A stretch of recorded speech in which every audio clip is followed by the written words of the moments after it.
Oke, assalamualaikum warahmatullahi wabarakatuh.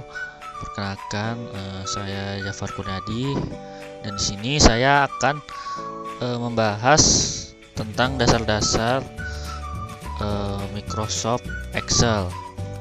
Lebih tepatnya Microsoft Excel 2019 yang saya gunakan. Oke, pertama kali saya akan membuka Microsoft Excel-nya terlebih dahulu dengan cara klik Start. Kemudian cari Microsoft Excel atau Excel. Kemudian kita klik. Nah, oke.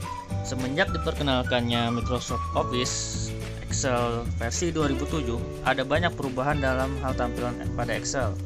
Nah, sedangkan pada versi-versi selanjutnya dari versi 2007, 2010, 2013, 2016 hingga 2019 hanya terdapat sedikit sekali perubahan, yang mana perubahan itu meliputi tampilan start screen atau tampilan awal seperti berikut.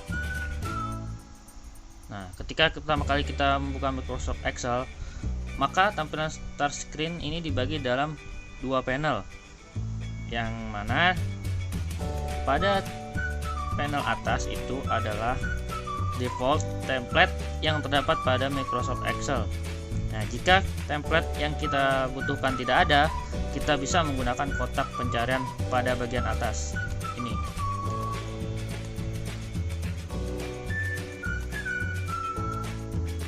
Kemudian pada panel bawah, bagian bawah ini terdapat daftar dari file-file Excel yang baru kita buka sebelum, ataupun kita di sini dapat melihat kita klik new. Di sini terdapat berbagai macam atau template yang kita mau, dan ini standarnya. Di sini juga ada open. Di sini kita membuka file-file Excel yang sebelumnya atau yang terakhir kali kita gunakan. Oke. Dan di sini kita klik dulu yang standar. Nah, ketika sudah kita klik, maka tampilannya seperti berikut. Ini blank workbook. Ada beberapa bagian Excel dari tampilan. Ada beberapa jenis jendela aplikasi Excel, antara lain Quick Access Toolbar.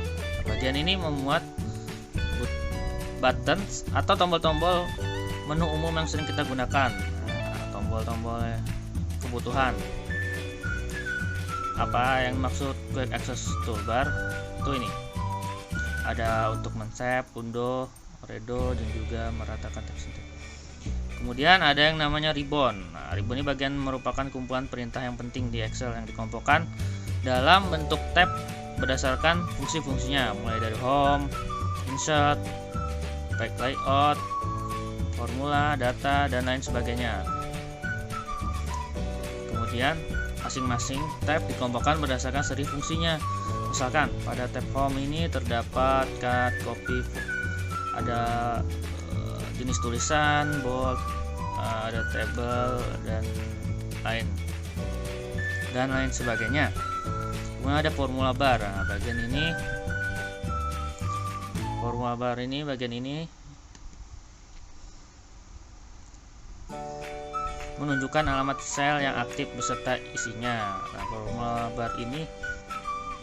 bar ini juga nantinya merupakan dimana akan menuliskan rumus atau formula.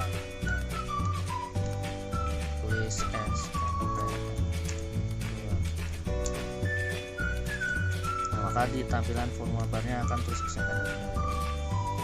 Begitupun untuk mengeditnya, kita juga bisa mengedit di sini. Bisa kita hapus.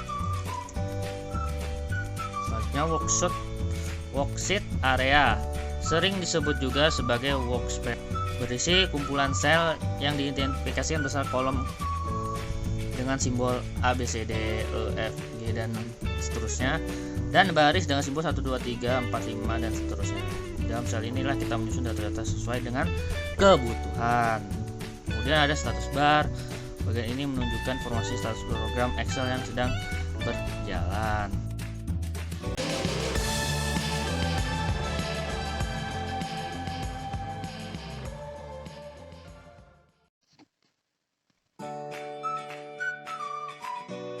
Oke, sekarang kita lanjut ke penggunaan fungsi Microsoft Excel pada sebuah rumus, yang mana selalu diawali dengan sama dengan, ya.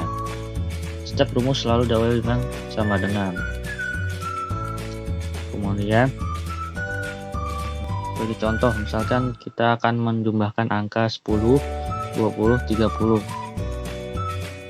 Maka rumus Excelnya adalah sama dengan sum ini penjumlahan, ya, buka kurung, lalu kita ketik 10, 20, 30, tutup kurung, kemudian kita enter, maka hasilnya 60. Nah, dan di atas ini adalah rumusnya. Rumusnya itu selalu diawali dengan sama dengan. Sama dengan itu merupakan tanda awal dari penulisan formula atau rumus Excel yang harus dituliskan jika tidak hendak membuat atau menggunakan formula apapun. Kemudian sum itu sebagai fungsi yang merupakan sebuah kode tertentu yang melakukan kalkulasi tertentu di Excel berdasarkan susunan argumen yang telah ditetapkan pada Microsoft Excel. Misalnya fungsi sum ini merupakan fungsi Excel yang digunakan untuk menjumlahkan data. Kemudian ada referensi, itu adalah acuan pada sebuah sel atau range pada lembar kerja, baik pada sheet yang pertama maupun sheet yang berbeda. Pada contoh, misal kita klik sheet D8, kemudian D2,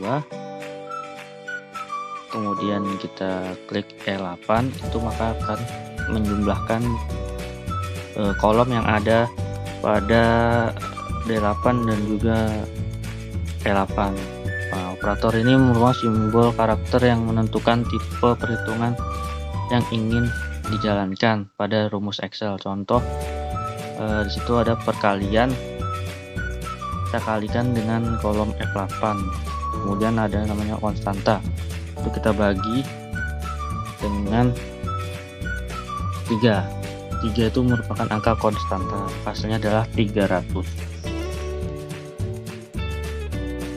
Untuk lebih jelasnya nanti saya akan menyantumkan beberapa rumus umum yang sering digunakan pada pengguna Microsoft Excel. Itu rumusnya sebagai berikut.